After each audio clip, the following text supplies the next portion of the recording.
Everyone, good afternoon. Are you enjoying yourselves at the Polyglot Gathering? Yeah. Having a good time? Yay! Cool.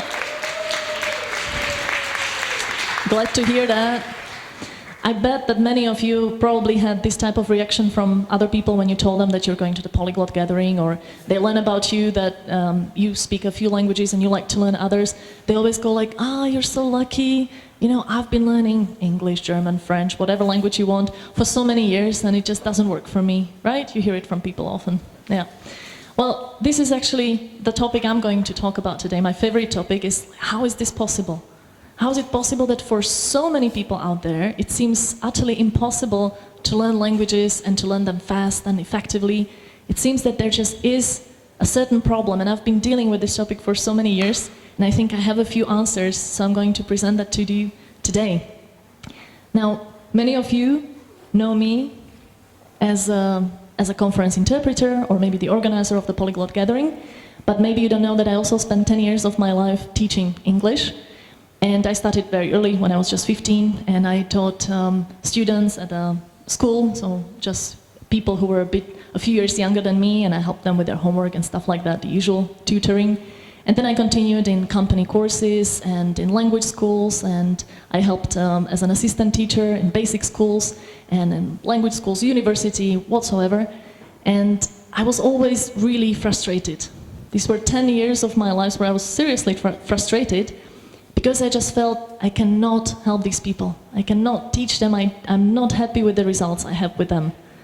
And this was because I was giving it my best. Of course, I was trying to be a good teacher. I was preparing for all the lessons, trying to do everything right. But my students never achieved the results, the same results that I had in my own language learning. All the time, I was learning languages myself, as an autodidact, by myself. So I was learning one language after another, and of course everybody was saying like, yeah, you have the talent, etc. It's so easy for you. We could never do that. And the challenge for me was, is it really possible that other people cannot learn languages that way? Is it in any way special what I do? And I don't believe that. At the Polyglot Gathering in Berlin 2 years ago, I shared with you my ideas about language learning and how it might work for other people the same way it works for me. And I received amazing feedback from you guys, supporting me in my ideas that it is possible to help other people learn the same way, but something needs to be done differently. And I told you about the experiment I did with students at the university, Comenius University in Bratislava. I took 100 students who were studying languages, and I told them, let's learn languages together and let's improve the languages in our free time, not at the university, because it's really important that we spend time with the language outside of the classes. And they got super excited, told them about a few methods that they maybe didn't know before, and they improved greatly in 2 months. So it was really an amazing project, and they loved it. But then the question was, okay, this is students at the university, they're studying languages, of course they like learning languages, so it's easy. But is this possible with other people too? Can you help other people learn the way polyglots do and be excited about language learning, even if they were never passionate about language learning before? That's what I want to tell you today. But before that, let me share with you my 7 frustrations with the school system of learning languages, which I actually think is the real cause of trouble here. The fact that so many people out there are trying to learn languages one after another and just spend years and years and years doing it and don't really achieve a lot of progress, I think the reason is in the school system of learning. And by that, I don't only mean schools by themselves for children, but also language schools, which copy the same way of teaching languages for adults. And my particular problem with it is the following. First of all, students expect to be taught. And I think this is the biggest problem of all, because if someone enrolls in a class and pays to the teacher, they expect that the teacher is a professional and they will teach them, right? And it just always works like that. I see it in every country, not just in Slovakia. People think that this will solve their problem. They just need to come to the class and they will learn. Now the situation is pretty positive if the student is something like this, right? Like quite positive, like, yeah, teach me, I want to learn. And staying optimistic. The situation is somewhat more difficult if it looks like this. When the student is not really motivated to learn, that's when it gets difficult, right? And you can't make them. You just can't make them learn if they don't want to. This is impossible. There is no way how you can do that. So this is what happens if people expect to be taught. What I believe should happen is that you take your learning into your own hands. And you do some things for yourself. You find a way how to learn a language, you find a cool way, fun way, and you just do a lot of it, and that's how you achieve good results in language learning. So this is my first frustration with the system.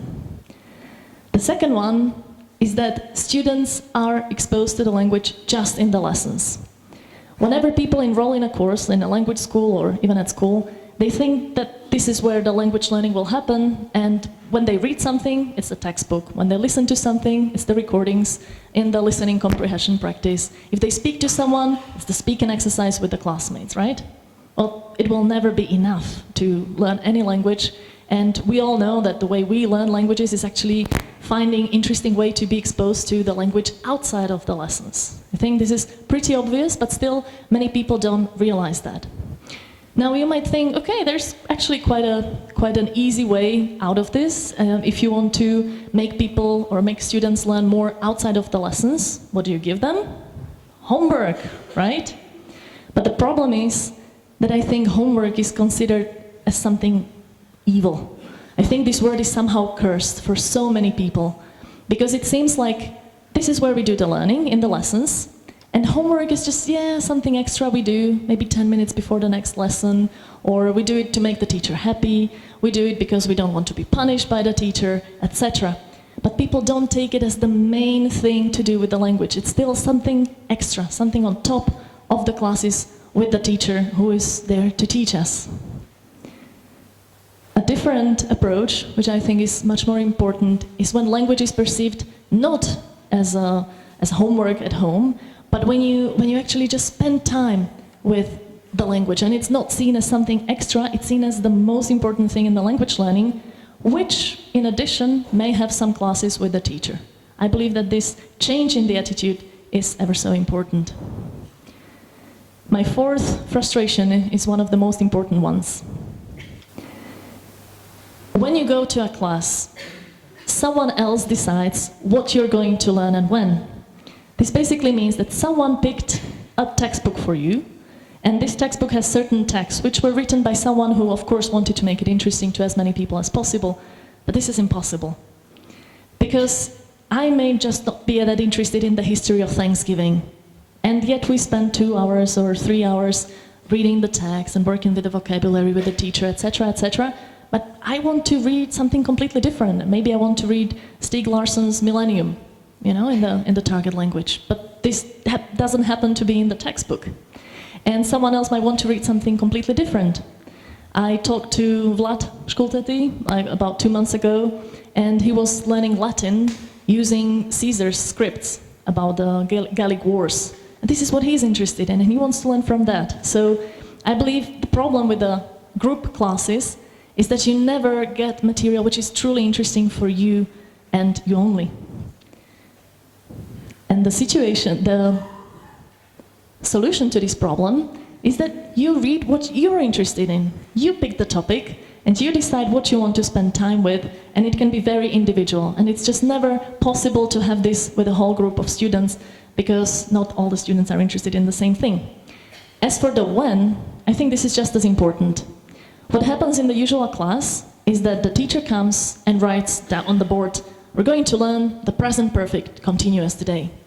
And the students go like, yeah, okay, I guess it's important, whatever that is. I've never seen it or needed it, but let's learn it. And I think this is the very wrong point of time to learn the present perfect continuous. Imagine a different situation if instead you would find something in the text and you go like, have been reading, what is that? You know, what does that mean? And then you look it up in a grammar book, and that's when you realize, oh, present perfect continuous, what an interesting tense to use, and when do I use it? I believe this is such a great difference, because you already your brain sent out a signal of interest, and says like, I am interested in this tense and I want to figure it out. When you learn about that tense then, that's when you're going to remember it. If you learn about the tense when someone else decides you should learn about it, your brain couldn't care less, right? Subconsciously, you're not taking much in because, yeah, someone says it's important, but it's not so important and relevant to you in person. The fifth problem I have with the school system is that all skills are always given the same amount of priority. So we always have this reading section and the vocabulary section and the grammar section and speaking, listening, writing. And we always continue working on all of these skills at the same time, developing them. It's a good idea. I mean, of course, you would like to be on the same level in all of your skills, and we don't want to not be able to read or not be able to write. But I think the problem is if you try to do this all at the same time. I mean, why should we? When I was trying to learn some of the languages in the recent years, like French or Russian, I didn't necessarily need to write essays in the languages, but I want to be super fluent in it, I want to have a conversation, I want to achieve an advanced level in speaking and vocabulary, but not necessarily in writing. And yet, I cannot decide that, I cannot choose that if I'm attending classes and if the teacher says, today we're going to spend time with the writing. So what I think is much more effective instead is to concentrate on one skill at a certain time, or maybe 2 or 3, but not more, and then change those priorities after some time and concentrate on them. In this way, it can be so much more effective because you get to a higher level very quickly, and it's so motivational. For example, when I was learning Russian, I started just listening and speaking at the beginning. I didn't bother much with reading. And I only started reading after half a year into my learning. And of course, at the beginning, I was just kind of decoding the Cyrillics letter by letter, and it was very slow. But after that half a year, I started doing it very intensively. And I saw an improvement within a week, second week, third week, and it was just amazingly motivational to see how much I can learn in just a few weeks. If, on the other hand, I was doing a little bit of everything, it would take me years, and this is exactly what happens in the schools, isn't it? They develop a little bit in too many points at the same time. The next problem I have, one before last, is the learning happens for short-term goals. If you attend a school lesson or some, let's say, a language school lesson, usually have tests every few weeks or every few months, and you need to study hard for them, right? Because you're going to write a test in this vocabulary or in this grammar. And I think if you try to cram something into your memory like this, it's so ineffective, and it just works for your short-term memory. Your subconsciousness is not learning anything when you do this. And yet, for the tests, we have to do it all the time. I prefer if people learn for their long-term goals and take it easy. Don't worry too much about the tests and how you are in the tests after a month. I don't test myself. I just know I want to learn to speak the language, and I'm going on that road. And I'm following this one goal, and I know it will take me several months, maybe years, but I don't worry about being tested all the time. I'm just taking it cool. Another example of the long-term goals is the gold list method, which I always mention in every talk because I really love this method. And some of you attended our workshop that we had with David James 2 days ago. This is the same principle. You're learning because you will know that you will remember the words later on. You don't need to test yourself tomorrow or in 10 days whether you know them already. You're just going through the vocabulary slowly, and you know you're learning one by one, and you will get there in the long term. And then the artificial situations you often have in the lessons. You know the typical situation. You're student A, you're student B. You are lost at the train station. You give him directions. Well, I just happen to know that this is my classmate, and he's not lost at the train station, and he doesn't need any help, really. But I still need to fake it, and it's just a fake artificial situation, which, again, to my brain, is like, yeah, so I give him directions, I don't, nothing happens. It's such a great difference if you talk to someone when you really want to help them and you're really interested in what they have to say. There is this really genuine interest in helping the other person. And I'm sure many of you had the same experience when you were, for example, even on a beginner level in a language, and then you met someone in the real life and they needed something from you, and you wanted to help them, and you figured out a way how to say that, right? It's because you had this genuine interest to communicate. This is what language learning should be like if we want people to really learn. I remember my Polish and Spanish got so much better because because I was helping students who came here for Erasmus program. I'm sure you know about the Erasmus exchange. And I would wait for them at the airport, and then I would help them register at the dorm and show them how the bus card works, etc., etc. I started meeting them when I had really limited Spanish and Polish, and yet we managed to communicate very easily because I knew they wanted this piece of information and I was there to help them. And you just find a way. It may be really simple, it may be with a lot of mistakes, but you remember. And until this day, I remember a lot of words that they taught me when they told me, okay, this is what you could use and this is how you could say it. And this is how I remember until this day so many situations, because the learning is real. So this is my problem with the school traditional language learning system. This is just a quick recap what I struggle with and why I just couldn't teach languages in the traditional way any longer. I thought it was just not leading anywhere. And my dream was always to find a way how I can do this, how I can help students achieve faster results with genuine situations and talking to people and long-term goals, etc., etc. But the question is, how do you do that? How can you teach in a completely different way, which is not bound by this one textbook and this meeting twice a week with artificial situations and learning for tests, etc., etc. Now, I believe I found such a solution, and as I said, I hinted at it with the experiment with the 100 students 2 years ago. Now I want to tell you more about it. But briefly, just to sum up, I'm sure many of you have seen this before in one of my talks, but I always like to reiterate it because I think this is really the most important thing about language learning. If we want to learn languages, we need to make sure it's fun so that we enjoy it. And if the texts in the textbook are not fun for us, we're not going to learn much through them. We also need to make sure that we have a lot of contact with those interesting texts. It's just never going to be enough to attend a class once or twice a week. It's not. There is no shortcut. I believe there's no people who can learn just by that contact with the language. Besides that, you want to make sure that the methods used are effective. Question that would probably come, okay, so what are the effective methods and how do we recognize them? Well, what I say as a short answer is follow other people who are learning languages fast and you will find effective methods. A lot of polyglots are putting out there their tips and tricks. I mean, all of the talks or many of the talks here are doing the same. So if you just follow a few polyglots, you can do that very, very easily. And finally, having a system helps us a lot. For many of you, you don't need a system in your learning. You're so motivated and so in love with the language that it just happens and you spend every single minute learning this in practice. But for most people out there, this is what is actually very important, because if they have a very high motivation and they don't create a system in the learning, the motivation is going to go down very quickly. So what I always suggest is find a way how to do this regularly. If you wake up, spend 20 minutes with this. If you go out of your flat, then listen to the podcast on the bus. If you cook, listen to something, etc., etc. And altogether, this is what I call language mentoring. So it's not language teaching, but it's helping people learn in the best way I can by themselves, without necessarily having a teacher. They can, of course, have lessons with a teacher or a tutor or anything else, but they need also to organize their time spent with the language at home and in their free time in an effective way. And in practice, it works like this.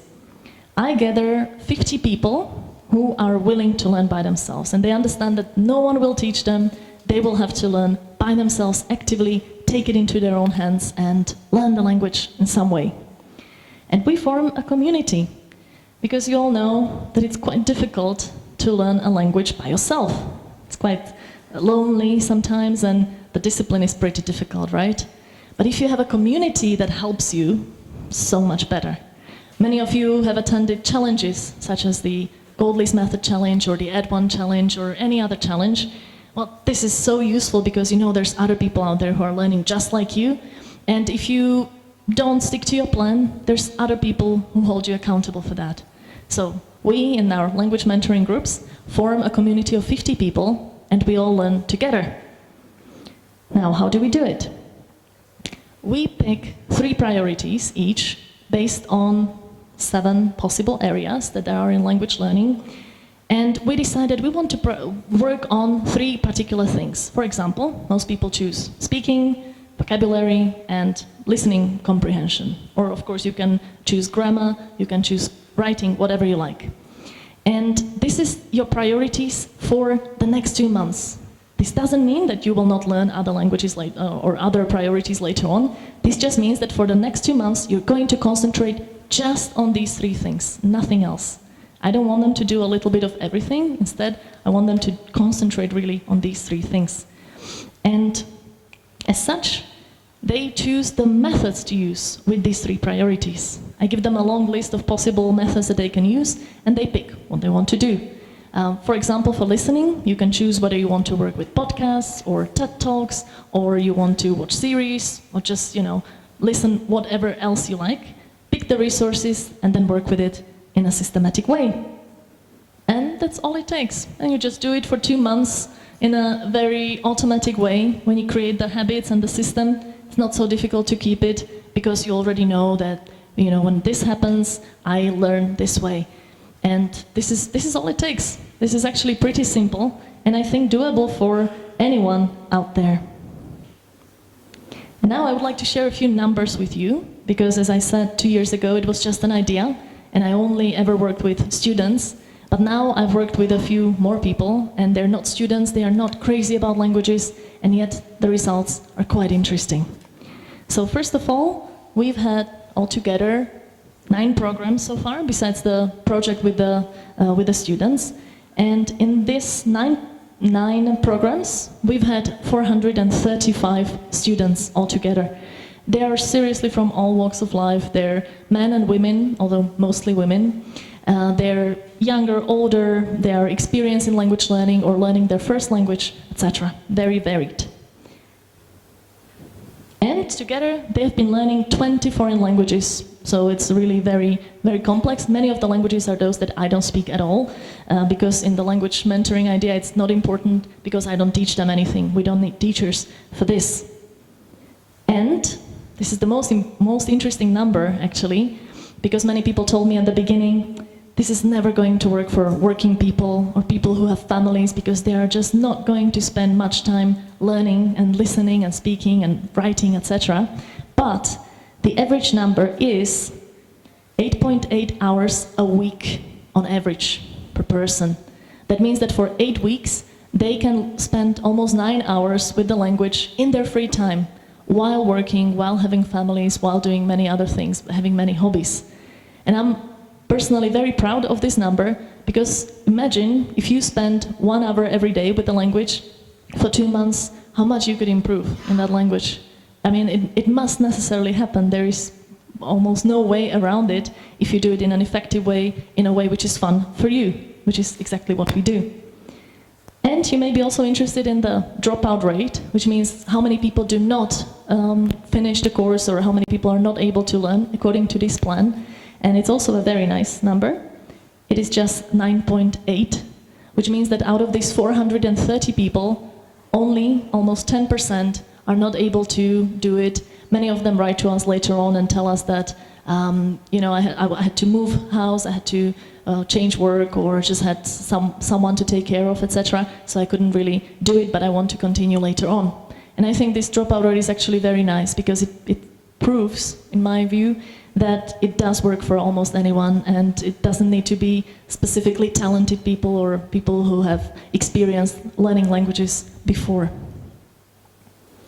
So what we do, we actually call it Autodidacts Academy. It's kind of an online course where you learn how you can learn languages in 2 months.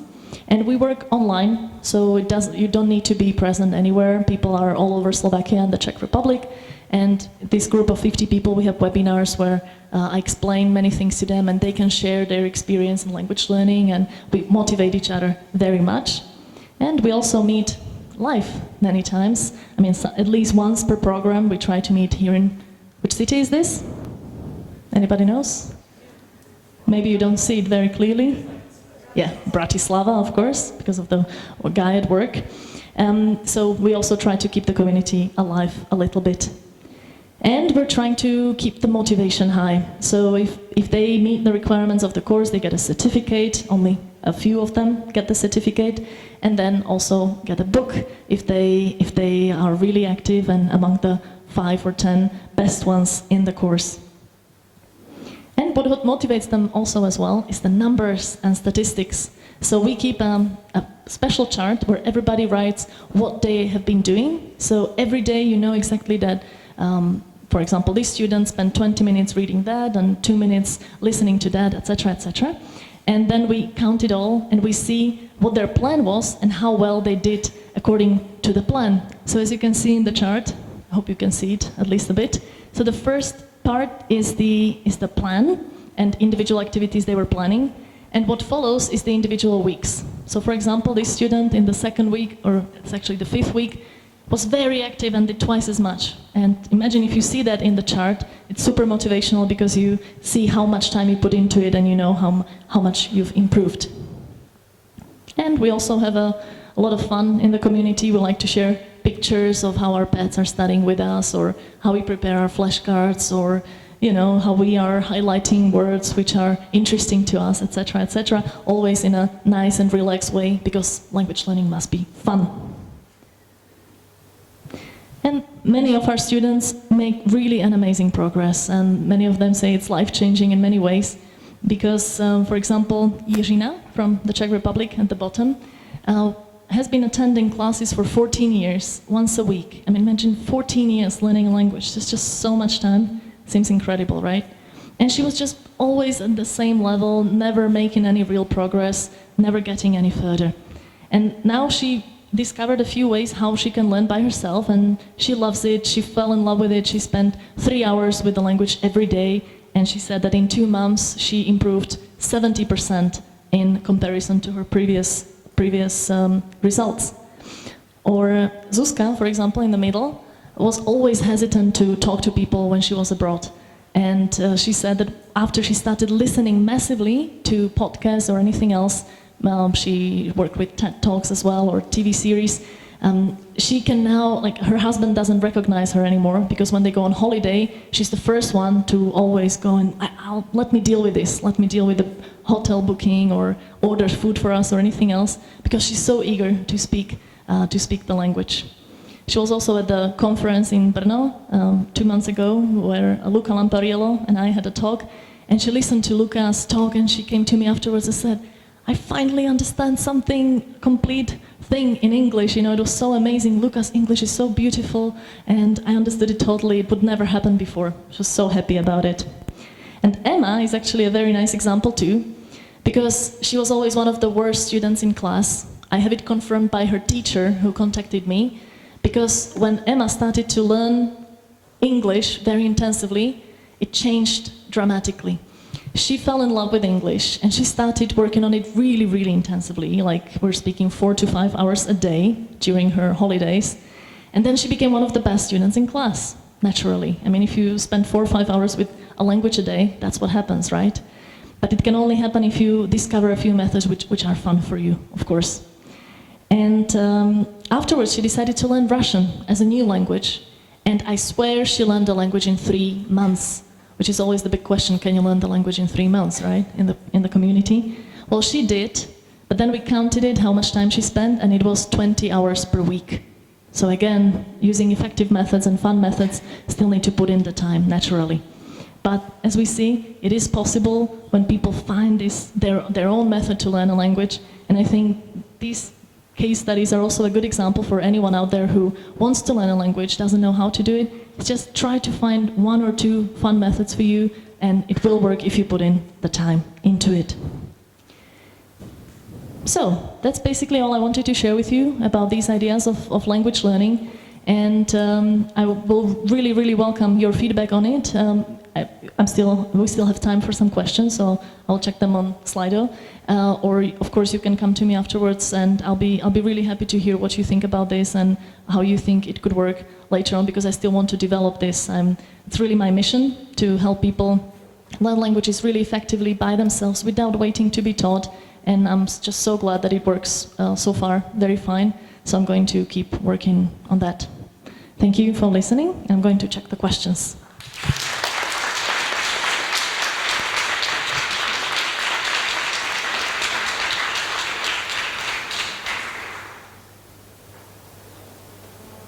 Okay, I had to have it in the airplane mode because otherwise the microphone would be very loud. So just give me a second. Okay. Okay, so how to organize 30 students' individual approaches in one class as a single teacher? Great question. Now, what we do is, this is a process which is guided, of course, but everyone has to do it for themselves. So it's individual for the students, but it doesn't mean that I individually do that. Of course, we check it afterwards, but basically, as I said, we have these priorities that they have to choose depending on what they need. So if they want to speak better, then it's speaking activities. If they want to improve their comprehension, then it's listening activities, etc.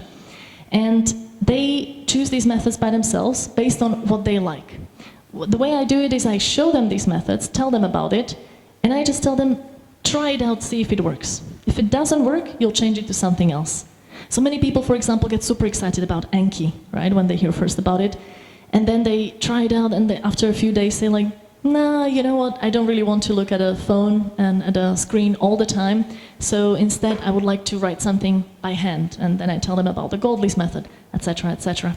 So in this way, tell them about the methods, and they pick what they like, and then they decide how often they want to work on it. For example, if you decide to work with podcasts, I suggest you listen to podcasts at least 15 minutes every day, or 6 times a week. And when they put it all in the plan, so 15 minutes of this and 20 minutes of that, the thing that comes out is their individual plan, which then they're trying to keep. And we have the first week to figure out whether it fits us. If not, we change it. If it does, we're trying to keep it. So this is a simple way how it works. And with the 435 students, it's been working pretty well. Is the language mentoring just for Slovak people? So have you thought about doing it internationally? Yes, actually. So far, the 2 years, I've done it just in Slovakia for Slovaks and Czechs. We can always share these things together because we understand each other, probably know that.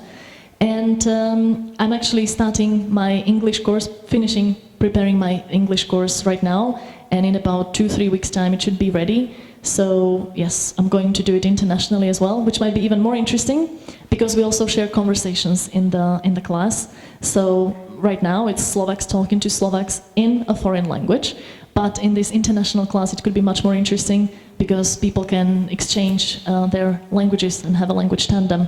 So yeah, that's the plan basically. Good question. You seem to want to make all language teachers jobless. Yes. No, I don't. What I'm trying to do is change the approach. I really think that the teaching as it is done today is just following a system which was very effective before the internet. Before the internet, if someone wanted to learn a language, you would find a teacher, a person in your country or in your town, in your school, and ask them if they can give you some materials, right? Because how else would you find the materials? You could go to the library and find a book. But I myself, when I was 12 years old, I wanted to listen to some more English. Who would I go to? Just a teacher, ask her for some recordings and use that over and over again. But today I don't have to go to the teacher, I have to go to Google and write "Learn English free." And there you go, thousands of websites, pages, texts, everything, anything you like.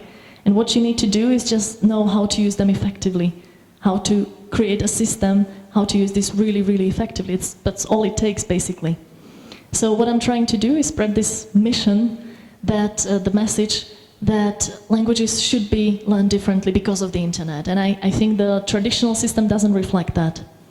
I don't know if you agree with me or not. I would be happy to have a discussion afterwards about this. Okay, another question. Yeah, some positive comments. Thank you very much. Let me see, I got lost a little bit.